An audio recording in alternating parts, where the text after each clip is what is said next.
이틀 뒤에 황만건이 돌아왔다. 그럼 이제 이게 중요한 건데 요거를 잘 기억을 하셔야 되는 게 이 역순행적 구성이에요. 역순행적 구성. 소설은 원래 순행과 역행이 있는데 순행은 과거, 현재, 미래 이렇게 흘러가는 거고 역행은 미래, 현재, 과거, 뭐 현재, 미래, 과거 이런 식으로 순서가 뒤바뀌는 걸 얘기하는데 처음에 황만근이 실종된 거를 먼저 얘기했죠. 그 다음에 어떻게 실종 전에 황만근의 생활로 갔고 쭉 황만근을 소개하고 마을 사람들과 뭐 그 신랑 이런 걸 소개를 했고 그 다음에 실종 후에 죽어서 돌아왔으니까 지금 순서가 어떻게 돼? 뒤바뀐 거겠죠. 워낙은 먼저 와야 되는 게 뭐가 되는 거예요? 먼저 와야 되는 거는 실종 전, 만약에 순행 구성으로 간다면은 실종 전 황만근의 생활이 되고, 그 다음에 이제 걸기대를 갔다가 실종이 되었고, 그 다음에 실종을 죽어서 돌아왔다. 이렇게 돼야 되니까 1번, 2번, 3번이 돼야지 순행이 되는 건데, 지금 순서가 바뀌었으니까 역순행적 구성이 되는 거고요. 그의 아들이 그를 안고 돌아왔다. 한 항아리밖에 안 되는 그의 뼈를 담고 돌아왔다. 경운기도 돌아왔다. 수레는 떼어내고 머리 부분만 트럭이 실려왔다. 황만근 아니면 누구도 작동시킬 수 없는 머리가 바보처럼 주인을 태우지 않고 돌아왔다. 그럼 이제 이야기의 발단이 됐던 황만근 실종 사건의 결말이 이제 점층적으로 제시가 되는 거고요. 이제 황만근이 이제 죽었다라는 게 이제 분명히 드러난 거고, 황만근, 이제 황 선생 이렇게 이제 묘비명 양식에서 인물을 우리가 이제 묘비명은 사람이 죽으면은 그 묘 새기는 거 이름이죠. 너 1990 몇 년에 그 이름 누구 해갖고 어떻게 살다 가다 뭐 이런 식으로 쓰잖아요, 그죠? 근데 이제 황만근을 지금 민 씨가 이제 황 선생으로 얘기를 했고요. 자, 어리석게 태어났을지 모르지만 해가 가면 차츰 어떻게 돼? 신지, 신령스럽고 기묘한 지혜가 돌아왔다, 그죠? 자, 그런데 이게 전형식인데 이거 굉장히 중요하겠죠, 그죠? 자, 인물의 생애를 쭉 열거를 하고 인물의 생애를 어떻게 돼?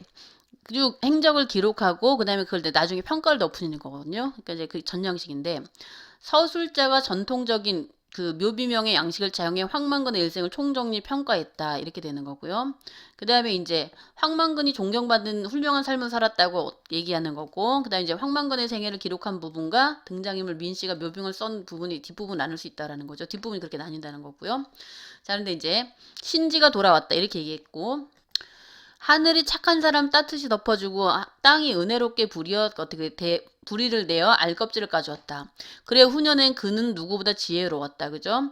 자, 말년의 황만근이 어떻게 돼? 민 씨에게 그 보인 지혜로운 언행에 대해서 이제 민 씨가 이렇게 평가를 하는 거고, 그는 누구보다 해를 끼치 않았듯이 그 지혜로 어떤 수고로운 가르침도 함부로 가르치지 않았다. 그럼 황만근은 자기가 지혜가 있지만 남을 어떻게 돼? 가르치진 않았다. 그죠? 그러니까 사람들이 황만근의 지혜를 어떻게 알아보지 못한 이유는 함부로 가르치지 않았기 때문이다. 이런 얘기가 되는 거고요. 스스로 땅에 자손을 자처하여 늘 부지런하고 근면했고 남들이 빚만 남는 농사에 어떻게 공연히 뼈를 상한다고 하였으나 개의치 아니하였다.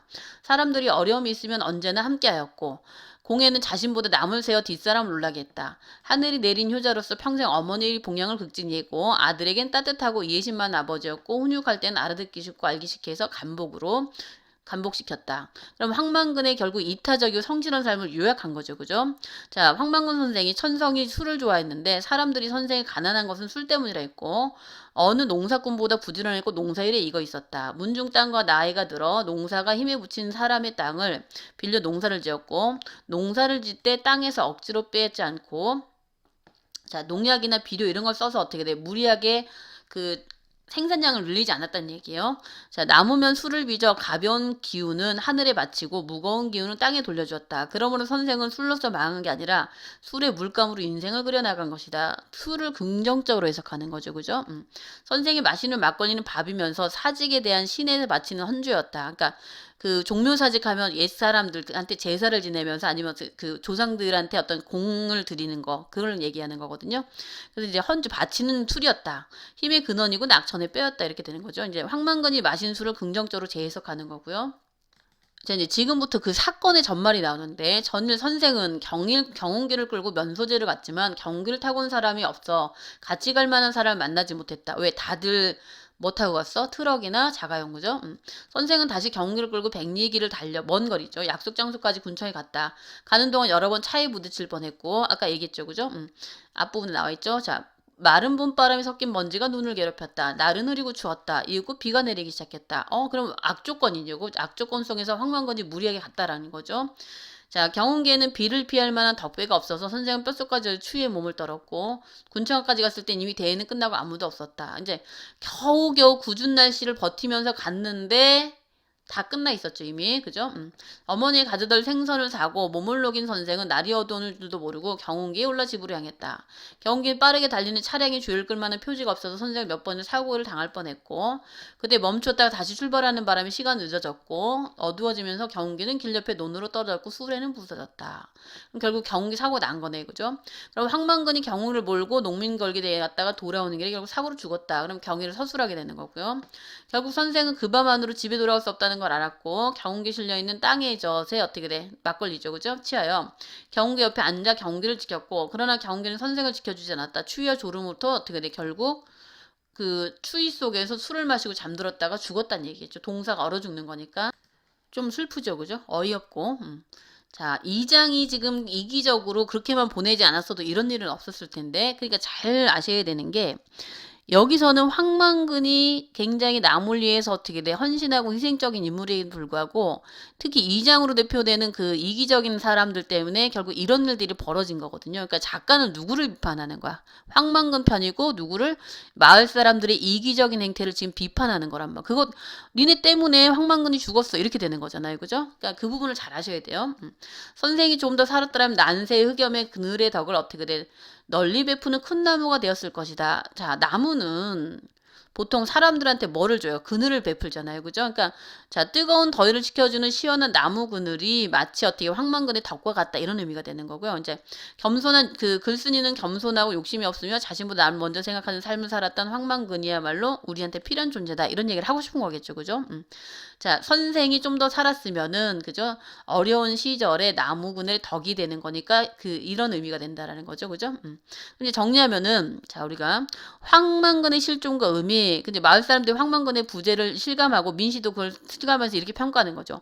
하찮게 여겨지면서 매우 중요한 인물이고 가족과 이웃한테 필요한 인물이고 사회에서 요즘 사회에서 찾아보기 힘든 훌륭한 덕의 소유자다. 그러니까 민씨인 내가 이렇게 황만근 선생을 묘비명을 예찬하며 쓰는 거야. 이런 얘기가 되는 거죠.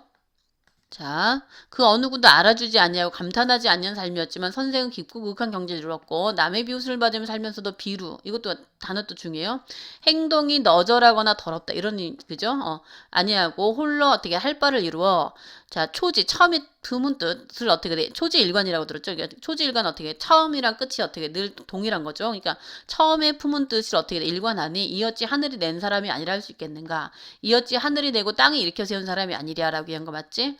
그래서 이제 결국 어떻게 돼? 마지막에 가장 핵심은 황만근은 하늘이 낸 사람이고 그 다음에 땅이 일으켜 세운 사람이다. 그래서 어떻게 황만근에 속되지 않고 뛰어난 인품을 강조하는 거고요. 자 이제 묘비명 끝에 어떻게 이렇게 이제 얘기하는 거고 자 본디 묘지에는 쓸 것 같은 묘비명이지만 천지의 대영혼을 집으로 삼은 선생인지라 아무 쓸모도 없는 글을 새터말로 기농하였다 이룬 것이 없어 다시 도시로 흘러가며 남해인 민순정이 그럼 결국 돌아간다는 거죠. 그죠? 민씨는 다시 도시로 돌아간다는 거죠. 엎드려쓰다. 그래서 황만근의 죽음과 황만근에 대한 민씨의 평가를 정리한 건데 이제 정리를 해주면 묘비명 속의 황만근은 어리석게 태어났으나 누구보다 지혜롭다.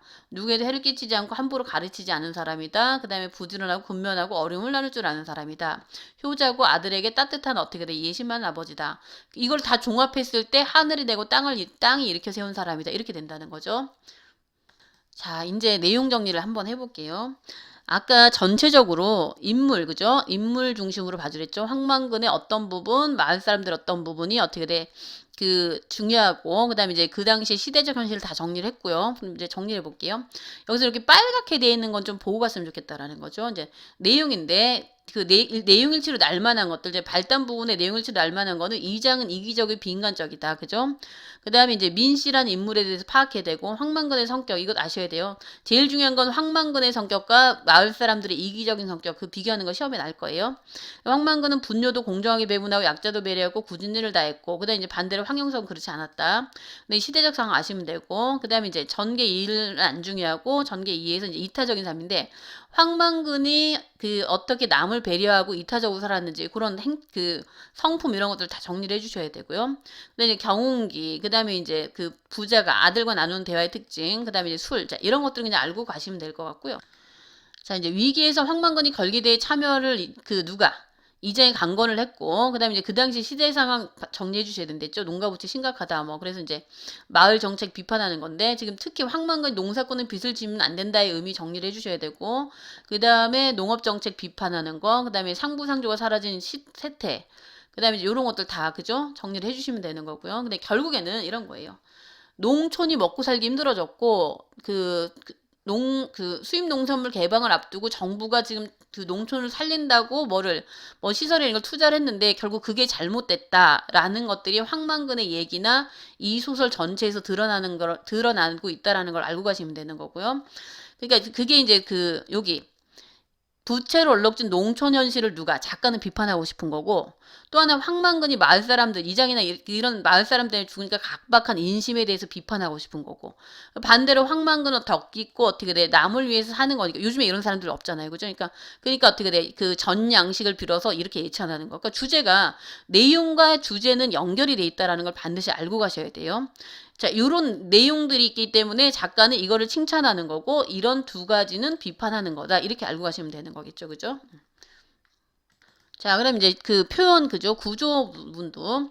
자, 맨 앞에서 발단 부분에서 어떻게 돼? 여기 발단 부분이죠. 그죠? 주인공이 실종 사실을 제시해갖고 독자 호기심을 자극한다. 언어위, 망근인지 방근인지, 그 다음에 방근이가 돼지고기 방근만 해서 이거 언어위 아셔야 되고, 사투리 비속어 사용호가 아셔야 되고, 이장의 말하기 방식 아셔야 되고, 그 다음에 이제 그 아들의 일상을 점증적인 과장의 방식을 썼다. 이거 아시면 되고요. 그 다음에 이제 그 언어 유희 또 써있네. 그죠? 부채 말고 선풍기. 이거 다 이렇게 묶어서 정리하시면 될 것 같고요. 그죠? 그 다음에 이제 전지적 작가 시점인데 민 씨의 시각을 빌어서 표현하는 부분 있죠. 그죠? 그래서 황만근한테 들은 말이나 아니면 민 씨가 해석한 부분이 정리된 부분 아시면 되고, 역순행축 구성이다. 그 다음에 전형식 차용했다. 이런 거, 그러니까 제일 중요한 건 이거죠. 요거 두 개. 그 다음에 요거. 그죠? 아시면 되고, 그 다음에 언어유희 중심. 그러니까 전체적으로 언어유희, 그 다음에 요거 민씨의 입장에서 사건 서술한 거, 역순행적 구성이나 전형식 차이. 특히 전형식은 예를 들면은 그 가전체문학의 공방전 이런 게 있거든요. 그런 이제 다른 전작품이랑 그 공통점 차이점 비교하는 게 충분히 알 수 있으니까 전의 특징은 충분히 알고 가시면 될 거예요. 자, 황만근 이렇게 말했다 마치겠습니다. 감사합니다.